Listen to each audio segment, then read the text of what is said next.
Everything my stats say about YouTube tells me I'm bad at it. I don't want to believe that, but you know what? I think I do need some help. Dear Mr. B. Well, it's been a week and he hasn't gotten back to me yet. I know he's a busy guy. Let me not bother him too much. I have a few other favors to ask him. Well, kids, it appears that YouTubers have a tendency to forget who gave them a couch to sleep on when they had nothing. I like to make money off of YouTube, and the secret sauce is somewhere in between the 10 hours I spent recording it for that video and random channels. People in the comments tell me all the time that they think my content is underrated. And as much as those comments make me smile ear to ear, it also makes me sad sometimes, because you know, if I had $1 for every time I got one of those comments, I don't think I'd be writing this section right now. So after careful consideration of the people who actually respond to me when I talk to them, I have a game and I'd like you to play along. I'm going to talk for about 30 seconds or so, and you're gonna guess whether that portion of script was written by me or by ChatGPT, who was trained off of my scripts. More importantly, tell me what you disliked or liked about both of them. You get to judge me, I get engagement, and ChatGPT gets to ruin more people's PC dreams. Everyone wins. But I don't just want to pick and choose topics. That's boring. I put the universal fun button in gambling. This wheel has literally the most random topics ever. I asked everyone in my contacts list to give me something, and these people think they're funny. On top of that, just for a little risk, I decided adding multiple dozens of hour-long documentaries, books with thousands of pages, and the Epstein files, like the whole thing, which I will read and research to write a 30-second segment on it. This is the part where you like and subscribe. Don't worry, I'm flipping a coin to see which one I write and which one the AI writes. I'm not taking any shortcuts.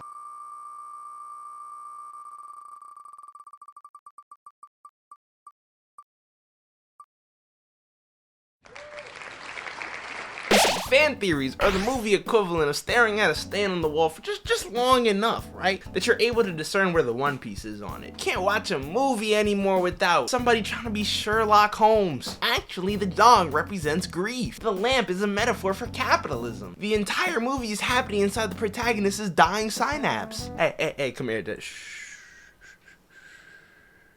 Thank you. I get it, you know? Fan theories exist because the human brain hates silence. Sometimes I watch things that are so unfathomably bad. It must have been a dream. There's no way a real person wrote this. Like, unironically. And the internet loves it, the comments eat it up, people fight over it, just becomes pandemonium. This ruined my childhood! No, your childhood was ruined by student loans and inflation, similarly to mine. You either understood Evangelion, or you didn't. In the monotonous world we live in, I understand why you would try to find meaning in things that just don't have any. But for the love of God, it's just a drill. Alright, fuck. Alright, the votes are in, and drum roll please. This script was brought to you by ChatGPT. I'm actually surprised how well it was able to replicate my style. Like, it was weirdly interesting, you know? But I guess if you force feed something 70,000 words, you'd probably get pretty far. Anyways, back to the good old wheel.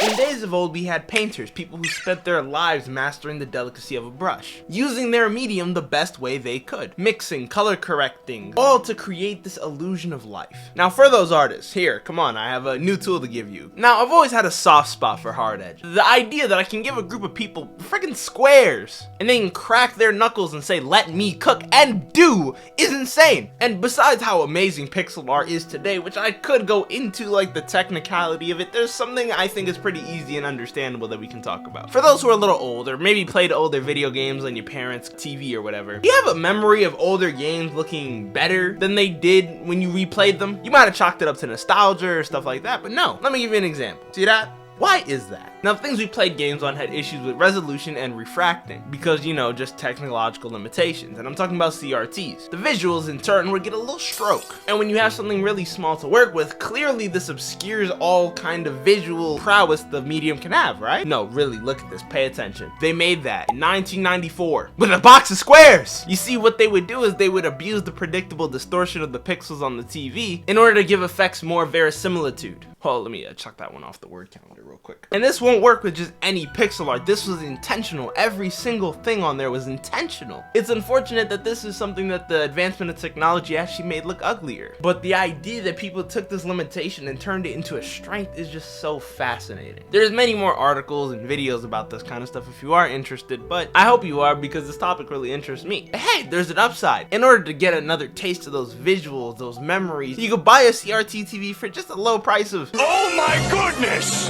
You know what? Let's just look at all this cool stuff. Squares are cheap anyways. Don't worry, put the votes in the box. We'll tally them shortly. Shortly is now. The answer is me. By the way, did I mention that if you get one wrong, you have to subscribe? Like, it's in the rules. Look. But yeah, honestly, I'm really glad the wheel rolled this. This is something that I thought was really cool, and that might have given me away a little bit, talking about how personal it was to me. But shoot, my name is Pixelator J, for frick's sake. Dude, I love this stuff. Back to the wheel.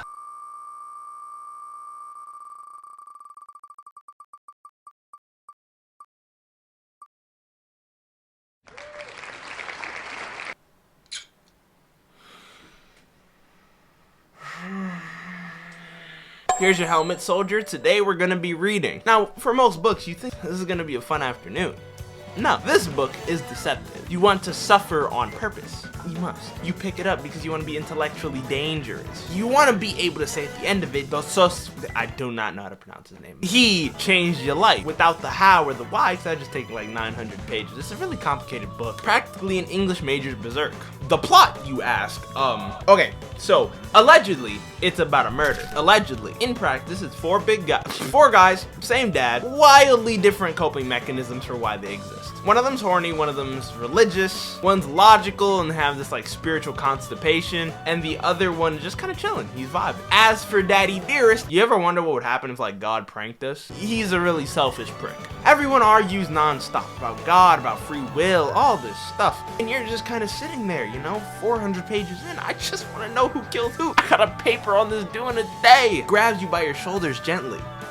Hey, and asks you some questions like, are you a good person? Hey, I did that once. And you don't have an answer. By the way, how do you feel about reading a story in another story? I feel like I haven't really explained this well. Okay, Ivan says that if God exists, the world is unjust. Aloysius says love it anyways. Dimitri says he didn't do a murder, but he might be guilty for just feeling the way he does about it. And every time you think you're inching close to what the book actually wants it to be, you get hit with filler. Hopefully, at the end of it, you get this sense of Elysium, because it all clicks. I can use ChatGPT to write a paper on this. Okay, vote time. Put it in the chat. Predicts up. Mods, believers, come on now. It's AI. I will say, I think the AI description of it is a little vague in some places. Like, it's fine if you know what the story is, but I think if you don't know what the book is, it's gonna be a little hard to follow. But I think it might have also been doing that on purpose. I don't know. But looking at it in isolation is definitely interesting.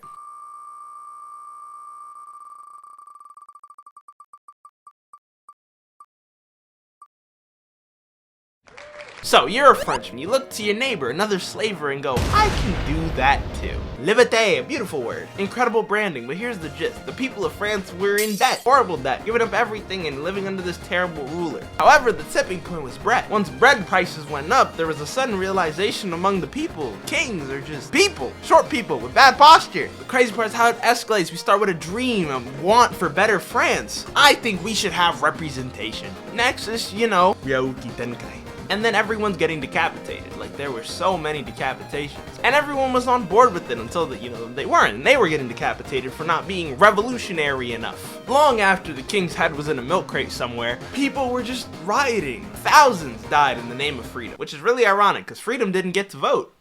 It all worked itself out in the end, I guess. Viva la revolution. Okay, Mike, your answer, please. Me!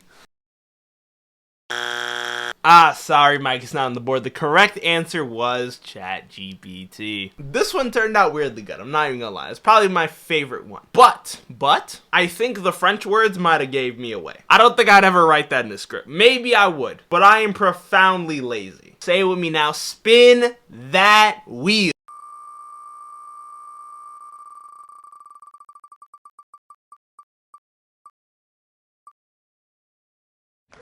Let's make this easy. Who's watched Dragon Ball Z?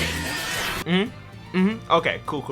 For those who haven't, multiverse theory is the belief in the existence of multiple parallel universes with different laws of physics and points of history. These interpretations range from every single decision you make causing a split timeline where you make the opposite decision, to hear ye, the Soviet Germans are coming to take over the United Kingdom in the year 3098.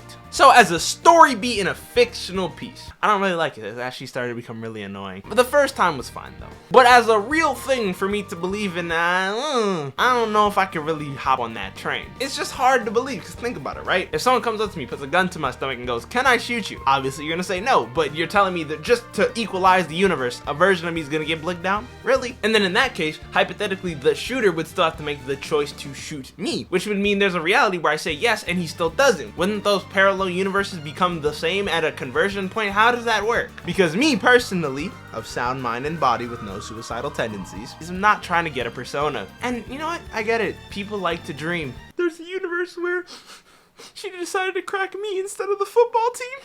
Twice! Sometimes I even subject myself to it. I think of all the many people that don't watch this video. Yo, ChatGPT, what the fuck? Ignore that. And I realize that there's a version of me that's a YouTuber through and through, that has millions and billions of views, and people love to watch his content. And that version of me is called the future. Always believe in yourself, kids. We are going to make it. Last drum roll. You know, it's a little sentimental. I probably spent mad long editing this video. And the award for who wrote this script goes to Expedition 30. Nah, just kidding. Me! Yay! Thank you for participating in the games. Collect your rewards outside. Overall, in my personal opinion, I liked my own work better. I always thought it was just a bit more nuanced, nice, funny. But obviously my opinion is biased. And that's why I left this question open-ended. Your opinions matter to me. So, can AI make better videos than a creator? Like the video if you like the video, and have a great day. Clair